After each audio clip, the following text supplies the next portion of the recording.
Пролетта чука вече сериозно на вратата ни.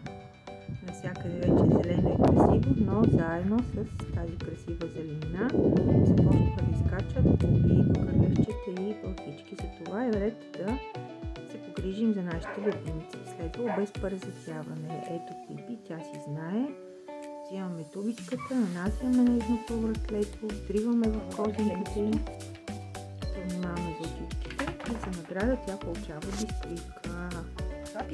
За нея малка опаковка, защото е само 10 кг, но вече за следващите взимаме големи опаковки.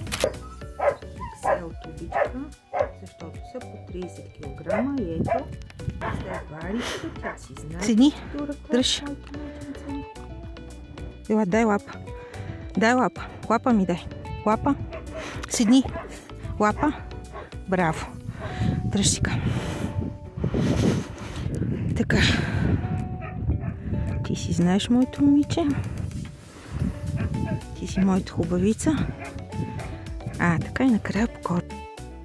Следва Белчо в козинката на врата. Така, чакай.